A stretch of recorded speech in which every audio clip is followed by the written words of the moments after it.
nation's brightest entrepreneurial minds. That such a conclave is taking place not in Mumbai or Delhi or Gurgaon, but here in Bhubaneswar is no surprise to me. I think because our country is increasingly becoming an entrepreneurship-driven economy, and the opportunities are no longer confined to the old centres, the old metros, the centres of business and power in the country. They have permeated our landscape, and Indians across the board have embraced the idea of entrepreneurship with enthusiasm and spirit. I was just talking to a few students in the green room before coming to address you. One of them has already got a startup, and another one, a third-year student, told me that she was going to join this KIIT startup. Now, this is the kind of conversation we would never have had in a university in India when I was a student. That's the change.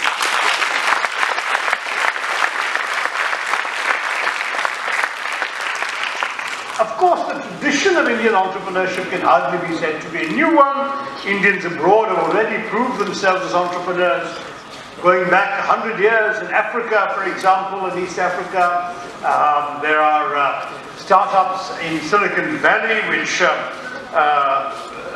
as you know, are all, I think 40% of all the startups in Silicon Valley involve Indians. Bangalore has become a sort of Silicon Plateau, and I'm told in Mumbai there's a place called Powai Valley for the increasing number of startups that are located there. All these have gone on to change our outlook on the world. But the manner in which there is a proliferation of startups in India, the expectation, by the way, is that by 2020 there will be 11,000 startups in India.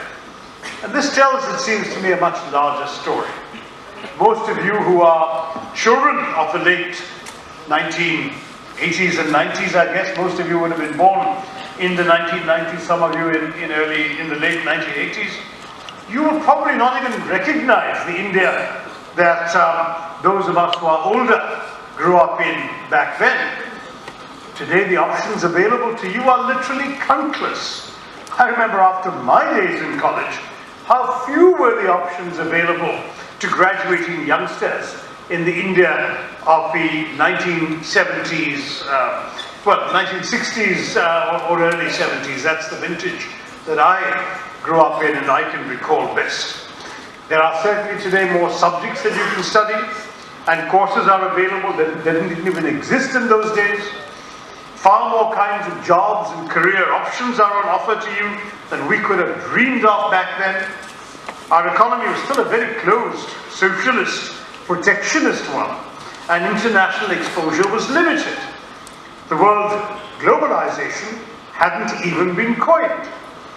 Today the world is smaller, opportunities are far greater, and today's graduates have a wide variety of choices in India and outside that were unknown to previous generations, including my own.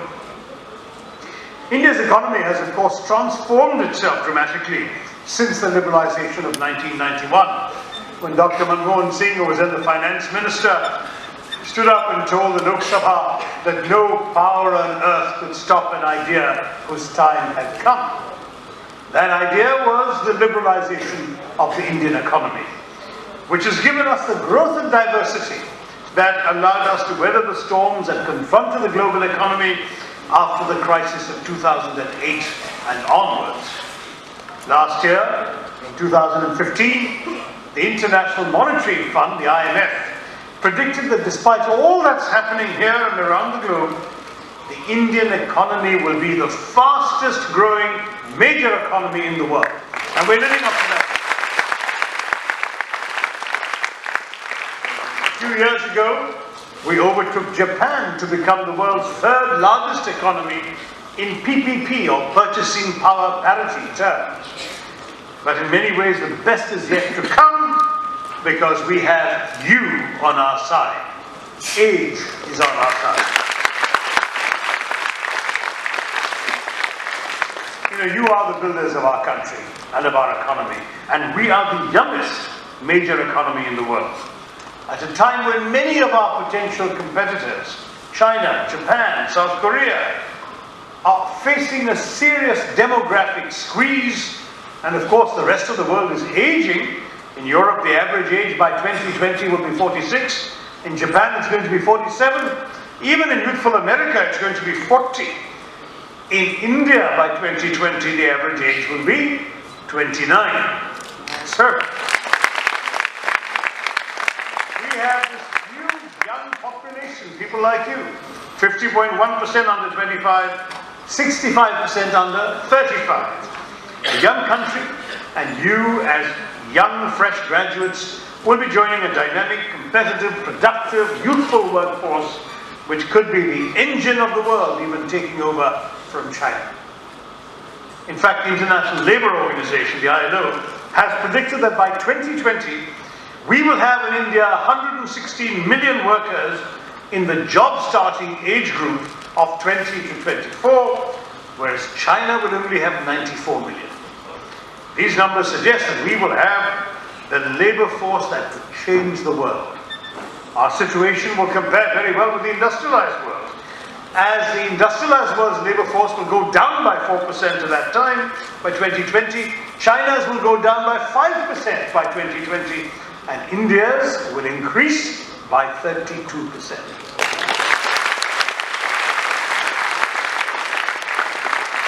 So as far as the age structure is concerned, as soon as our potential, our demographic potential is concerned, it's a huge competitive advantage, and this is the time for us to seize that advantage.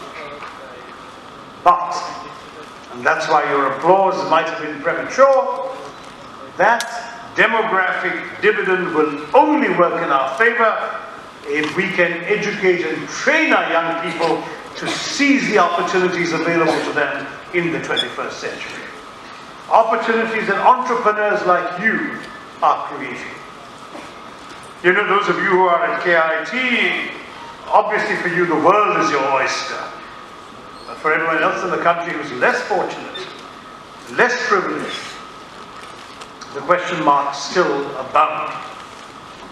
Our demographic dividend could become a demographic disaster if we continue to produce legions of uneducated or undereducated, unemployed and often unemployable young men. Because these are very frustrated young men. And I say men, by the way, because we've had Maoist incidents in 165 districts of our country, including 1 or 2 in this station. And these are young men who work because they have no jobs and will have no jobs because they've not been educated or trained. They will have no stake in our society because we haven't equipped them to be part of it. Before coming here, I went to see KIIS, where tribal children are being educated and trained. Frankly, I wish we had hundreds of KIISs right across the country. Now, that's a Hollywood movie.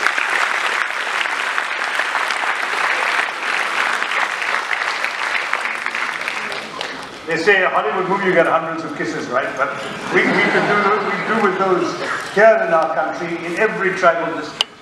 Because you're giving them not just an education, through that you're giving them hope, you're giving them an opportunity to seize the possibilities that are open to them in our economy in the 21st century.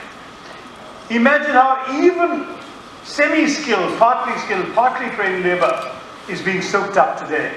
And yet employers are complaining they don't have enough educated, trained people available for many jobs. How can we possibly be the new China if we don't have people who can do the jobs that being a new China requires? This is what I really want to see happening. And in a sense, of course, at a different level, at the white-collar level, this is where you come in. Harnessing young India's potential and bringing about the social and economic transformations we all hope for will require highly educated and motivated individuals to provide leadership across all sectors of our economy. It's because of this that India's burgeoning entrepreneurial ambitions remain a significant weapon in our national arsenal as we march towards greater economic growth. While we celebrate those who've created a distinctive brand India by building phenomenal business empires that are known around the world, our chances have been strengthened by the fact that in recent years there's a proliferation of small and medium-level entrepreneurial ventures. Some will succeed, Some will fail, but they will all energize our economic spaces, and they'll throw up the best available minds and talents to lead the economy and lead the country. And through doing this, we'll create a new ecosystem of entrepreneurial effort. And the right mindset is often half the battle won in finding the right solution. So addressing all of you would-be entrepreneurs, I'm quite confident that we'll be able to find answers to the problems faced by India and the world at large. 69 years of independence as a nation. We're celebrating Independence Day just the day after tomorrow, our 69th Independence Day. We've often found creative solutions to our problems. I feel immense pride when I recall how far we have come since 1947. How the skills of our citizens and our leaders have allowed us to grow so much since 1947 when the British left us, with a legacy of just 0.08% annual growth. That was the British rate of growth in the entire first 47 years of the 20th century. They left us with 17% literacy. We had a life expectancy of just 27, and 90% of our population lived below the poverty line. Let's never forget that that was a condition in which we found our country upon independence. We've come a long way since then, and we should be proud of it.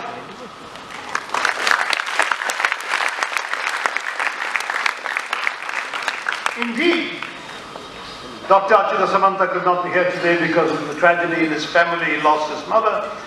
But he set a remarkable example of what's possible with effort and determination in this country, building against all odds an organization that is seeking to set new and better standards every year. I'm told with 5,000 rupees in his hands, he ventured out stories, as we've had from Dr. Samantha. Stories that can be told by young people, including all of you here in this room. You can go out and be the next Dr. Samanthas. Why not be better than what KIIT University?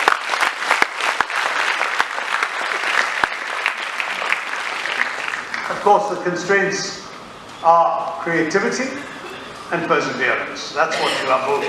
You're always required to do.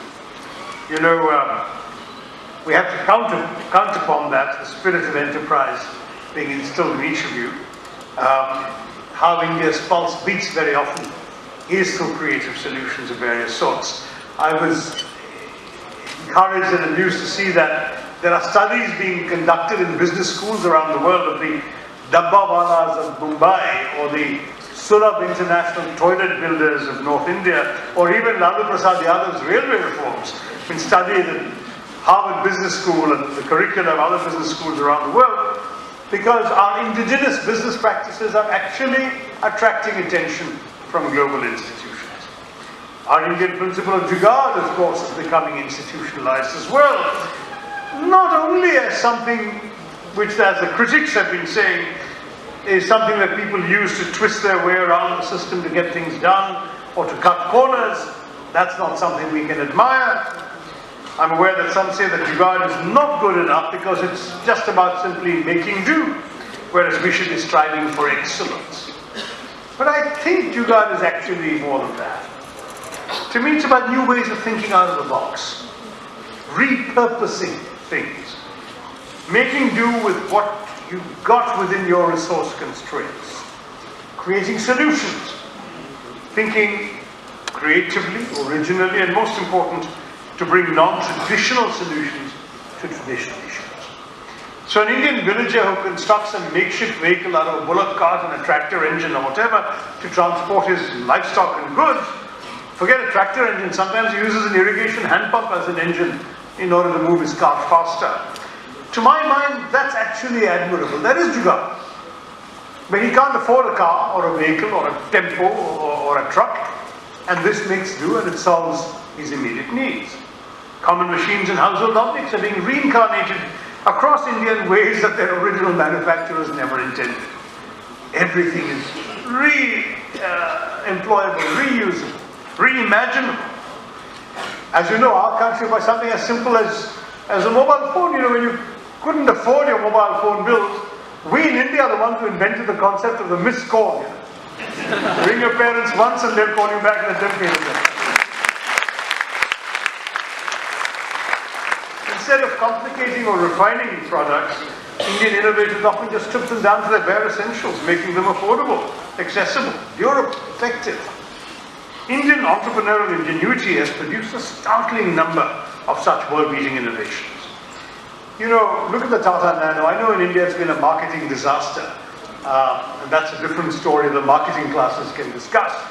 But just as an innovation, it cost $2,000, which was roughly the cost of a high-end DVD player in a modern Western car, luxury car. But of course there's no DVD player in the Nano, no radio either in the basic model. But its innovations have garnered 34 patents. And they're not merely the result of doing away with frills, which they've done. They've done away with power brakes, air conditioning, even side view mirrors are gone.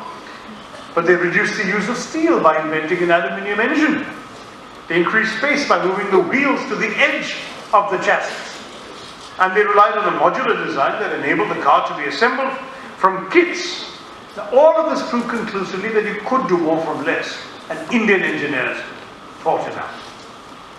Similarly, the mission to Mars, right, cost our scientists a grand total of $74 million, which was less than the budget of the Hollywood space movie Gravity. And about 11% of the cost that NASA incurred for its own Mars program, its last Mars rover, was $671 million. And I say this because that's part of Indian innovation. How do you repurpose things to make them more affordable?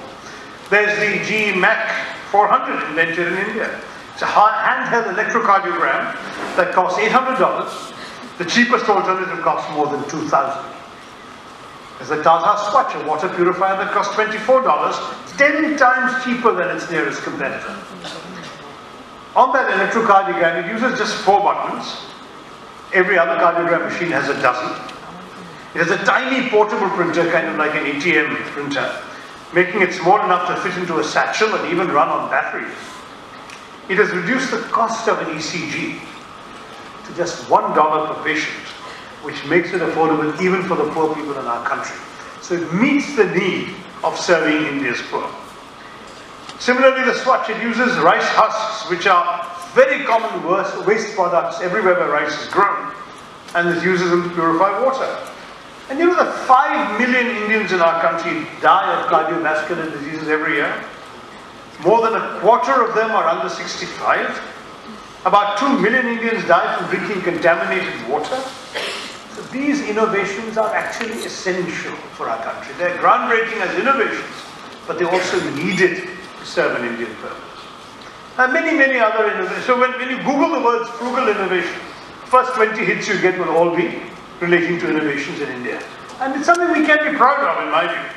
Because if you look at all the stuff that we've innovated as frugal innovations, you'll find a low-cost, fuel-efficient mini truck, find an expensive and very inexpensive mini tractor that is now being sold profitably in the United States, a battery-powered refrigerator, a $100 electricity inverter, a $12 solar lamp. Now all of these are mentioned dollar figures because that's the international comparator in every one of these cases. Of course, the world competition is completely undercut, sometimes 10% of the global cost. Medical innovations are particularly widespread. I met a young student who's working in biotech. Well, it was an Indian company that invented the cheapest hepatitis B vaccine in the world, bringing down the price from $15 per injection worldwide to less than 10 cents, okay? So that's, you work it out, the fraction for yourself. It's a tiny fraction of the global cost. Insulin's price has fallen by 40% thanks to India's leading biotech firm. A Bangalore-based company's diagnostic tool to test for tuberculosis and infectious diseases costs $200, which compares to $10,000 for comparable equipment in the Western world. In fact, I'm actually wearing something that I found a particularly creative solution for a common problem. You know, I need glasses to see at a distance, okay? I don't really need them to look at, say, my notes when I'm speaking to you or to recognize people in the first few rows here. But if I had to spot somebody in the back, I need glasses. But 95% of the day I don't wear glasses. I'm not always looking at a distance. And so I tend to lose them. I leave them behind. When I'm in Kerala as a politician, I wear a Kerala dhoti that has no pockets, obviously.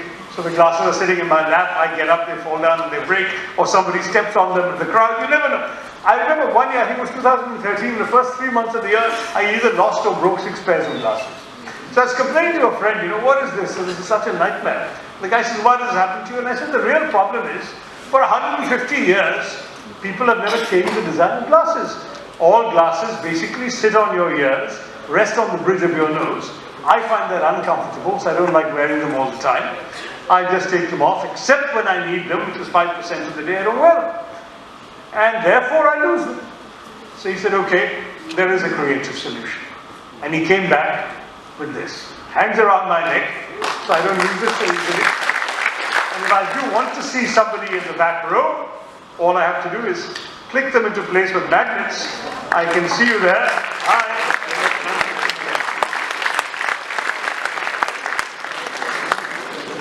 So, my point really is that thinking out of the box, coming up within our limited resources or within our own realities with new innovative solutions is something we all must do. And we're beginning to do it more and more. Professor Mashelkar, my very good friend, told me that he has now launched an innovation prize. He gives a prize out of his own money every year to the most India-relevant innovation that an Indian can come up with. And last year, he gave the prize to a young man. Actually, let me tell you what the problem is the young man was trying to solve. You know that in our country, we have 15 million people who are blind, and 90-odd% of those blindness cases were preventable. They're because of glaucoma and things can be diagnosed early, simple operation, and they could have saved their eyes. Now, this test exists, it's very easy, but to test, you need to dilate your eyes, and eyes remain dilated for many. I come first in science as well throughout, so my teachers were so upset, they called my parents to the school, and they said, this is unacceptable, he's our best science student, how is he going to take humanities? And my parents, who like every middle-class Indian family wanted me to be a doctor or an engineer, said, what's the matter with you, why don't you want to study science? And I said, Dad, I hate the subject.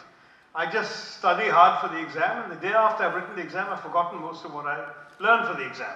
So please don't make me study. But you ask me anything on history or literature or whatever, and I can give you really clear ideas about these things. They matter to me, they engage me, I'm passionate about them.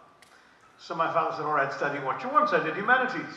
Again, I did extremely well. I came first in the States and so on in my school leaving exams. So those who'd done humanities were supposed to go off into economics because that was the right subject if you had the marks to get in. And I said, no, I want to study history. And again, touch wood, my parents were kind enough to say, all right, you really want to do it, study history, even though you don't need the marks you've got to get into history honors. I did. At the end of that, again, I topped the university and so on. My parents said, look, please take the IIM entrance exams. In those days, there were only 2 IIMs in the country. There was Ahmedabad and Calcutta. And they said, just take the IIM entrance exam. At least you'll make some money. You can't do anything useful like being a doctor and engineer. Go and make some money as a manager. So I wrote the exams. I managed to come first in one and second in the other. And at the same time, I got a scholarship to go and study. Believe me, I don't deserve applause. Taking exams is a knack. I don't think you should, I mean, there are people who God has given that talent to. They should be grateful to the good Lord rather than patting themselves too much on the back. But fair enough, the opportunities that gives you in our country is still very great. But anyway, I got a scholarship to go and study international affairs in America, and I took that. And you know, they had no idea what kind of career would be available to me after that. But I went and did it. I ended up stumbling into the UN, and I mean stumbling because initially when I applied to the UN from the Fletcher School of Law and Diplomacy, I was told that Indians were overrepresented, so no jobs were available for Indians. But then somebody was impressed enough with me to recommend me to a UN agency that didn't actually have national quotas, and that was the UN High Commissioner for Refugees. And they interviewed me in New York, they interviewed me in Geneva, and by that time they'd spent so much money flying me around to interview me that they decided to hire me. And I thought I'd work for a year or two, see a different part of the world, put some money in the bank and come back to India. And that year or two became 29 years before I finally came back to India. Very well, sir. Around, the gates are all shut, you've got to help us get around or we'll be expelled. And here was this, we were an all-male college, I should have clarified this at that time. And here was this very tarty-looking person with, hair, lipstick, skirt, you name it. And in the dark, one couldn't look very carefully, but clearly it was somebody we had to get out of the college. And I had this huge challenge of actually wanting to protect these two fellows from being expelled from college by helping them smuggle this alleged prostitute out of the campus, while at the same time I had to give them stern lectures as a senior about doing these bad things and how they were letting down college and letting down their families and so on and so forth.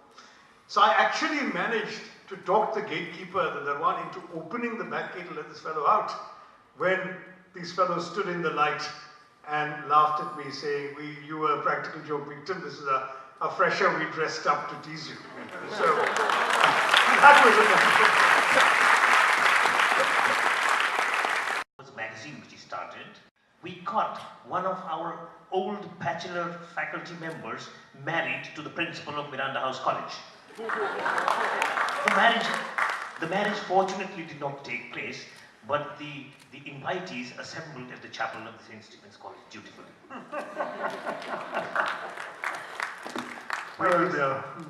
Go. We joined the UN because I was on the UN Children's Board and then the Youth Board.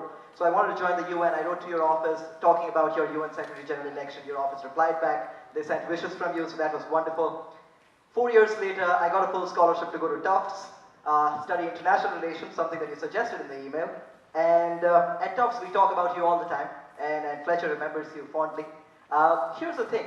When we talk about you at Tufts and when we talk about you in India, we see in India, a number of times we talk about politics and we talk about the Barack Obama moment for this country, the Obama moment and the watershed moment for Indian politics. When we look around for people who are like really into you, great intellect, great integrity, who are really dedicated to this nation, and can we have all 500 plus parliamentarians of that stature, so that WhatsApp jokes do not come from this country's parliament at least? Can we create a country like that?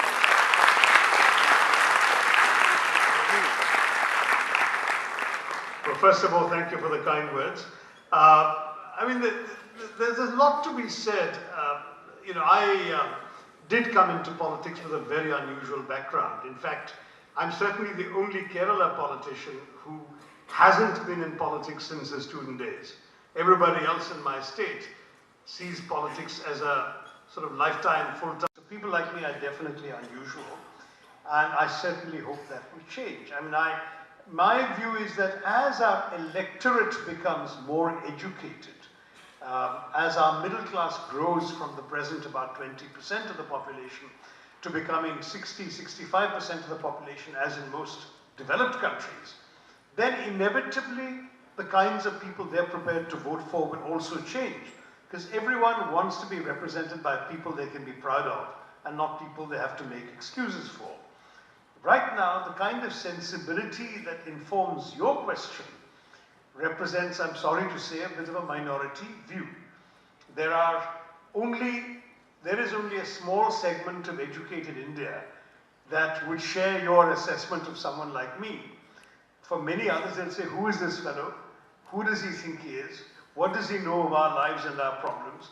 What does he think entitles him to speak for us? In fact, one of the reasons I went the hard way into the Lok Sabha was precisely because coming back from a long career abroad, I was afraid that I would be dismissed on those very grounds. How is he entitled to speak for us? I went out to get the votes of people to be able to show that I was at least entitled to speak for my constituents and thereby for a section of the Indian electorate.